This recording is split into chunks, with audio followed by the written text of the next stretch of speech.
We're going to continue on talking about setting up your studio and lighting, and we're going to start with different types of light and what you have to know about them in order to get the best picture.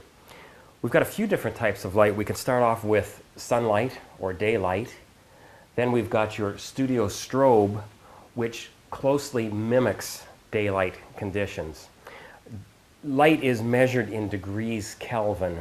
We don't really want to get scientific for this series, but it's safe to say that degrees Kelvin for daylight is average 5,500. 5,500 degrees Kelvin is daylight.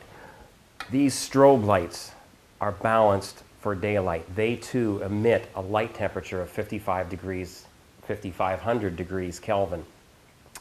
The only reason you need to know that is you'll see that when color temperature changes, it changes the quality of the light. So just stick with me and you'll understand it. We've got daylight at 5,500 degrees Kelvin. We've got studio strobes that match daylight. And then we've also got tungsten lights. Now, tungsten lights are warmer lights. They create a warmer tone. They have a lower color temperature. They're down to 3,200 degrees Kelvin. Okay, so why do we need to know this? Well, a few years ago, when everybody was shooting film before they were shooting digital, you had to have the right type of film to shoot with the right type of lighting conditions. Therefore, you had daylight film and you had tungsten film. If you were shooting outdoors or if we were shooting with the strobes, we always bought daylight film. The color was perfect.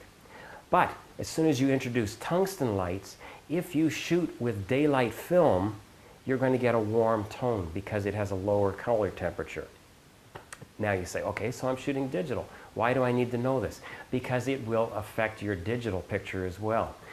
Okay, now let's say maybe you're not even going to use these type of studio tungsten lights, but suppose you're taking some shots indoors in your living room with your standard incandescent lights, your regular living room light.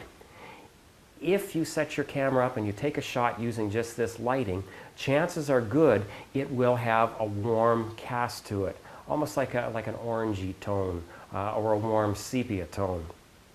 The reason is your camera hasn't balanced correctly for that type of daylight. Now let's take a look at the back of the camera and see just what those symbols look like. And then we'll also look at some pictures and see how they differ.